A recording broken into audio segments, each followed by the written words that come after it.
జోహార్ అన్న ఎన్టీఆర్.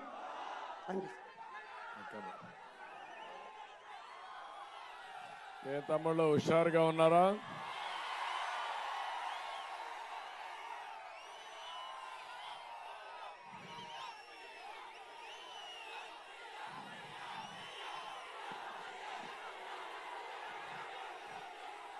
తెలుగుదేశం పార్టీ అభ్యర్థి, మిత్రపక్షాలు బలపరిచిన అభ్యర్థి వెంకట్రాజు గారు, జనసేన ఇన్ఛార్జ్ అయినటువంటి స్వర్ణరాజు గారు, బీజేపీ కన్వీనర్ వాసు గారు, బీజేపీ ఇన్ఛార్జ్ శివనాగరాజు గారు, నాకు ప్రాణ సమానమైన తెలుగుదేశం పార్టీ కుటుంబ సభ్యులకి,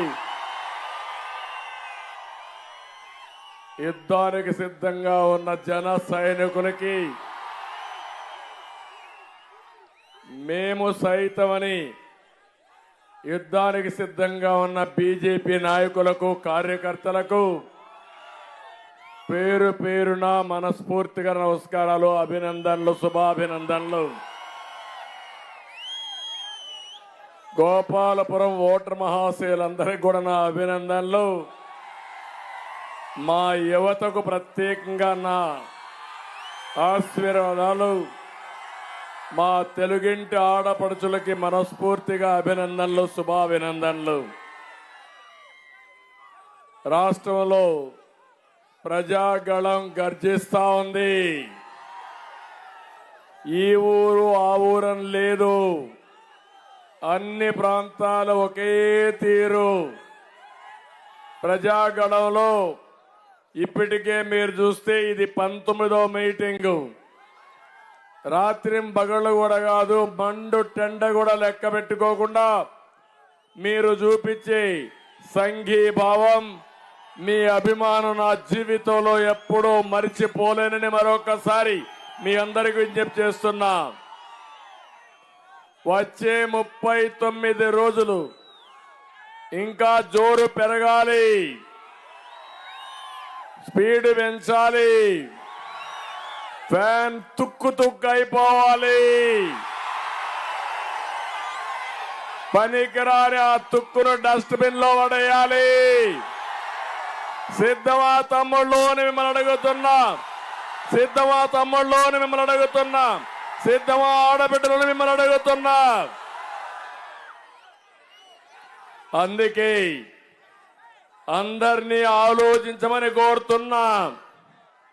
దొంగలు పడ్డారు రాష్ట్రంలో. ఆ దొంగల నాయకుడే జగన్మోహన్ రెడ్డి. అంతకులు పడ్డారు రాష్ట్రంలో, బందిపోట్లు పడ్డారు రాష్ట్రంలో. ఆ బందిపోట్లకు నాయకత్వం జగన్మోహన్ రెడ్డి. అవునా కాదా అని మిమ్మల్ని అడుగుతున్నా. అందుకే మీరందరూ అన్నారు ఒక సైకో జగన్మోహన్ రెడ్డి అని. అవునా కాదా? ఇంత మునుపు ఏ ముఖ్యమంత్రినైనా, ఏ నాయకుడినైనా సైకో అన్నారా అని మిమ్మల్ని అడుగుతున్నా. సైకో అన్నారంటే మీరందరూ నా పాట వేస్తా ఉంటే డాన్సులు చేస్తున్నారంటే అంటే మీలో ఎంత ఆవేదన ఉంది, ఎంత ఉద్వేగం ఉంది, రాష్ట్రం పట్ల ఎంత బాధ్యత ఉంది. 13వ తారీఖు 2 బటన్లు నొక్కాలి. ఒక బటన్ సైకిల్ మీద వెంకట్రాజుకి, రెండో బటన్ పార్లమెంట్ అభ్యర్థి పురంధేశ్వరికి. గులాబీ పువ్వు పైన సిద్ధమా తమ్ముళ్ళు అని అడుగుతున్నా. ఒకటి కేంద్ర ప్రభుత్వానికి, ఒకటి రాష్ట్ర ప్రభుత్వానికి. మీరు బటన్ నొక్కండి. ఒత్తుత్తి బటన్ నొక్కేవాడిని ఇంటికి పంపిద్దాం. మళ్ళా మీ భవిష్యత్తుకు నాంది, మీ భవిష్యత్తుకు భరోసా మాది. తమ్ముళ్ళు ఎంత మోసం చేస్తాడంటే ఏమీ తెలియనట్టు నంగనాచిగా మాట్లాడతాడు.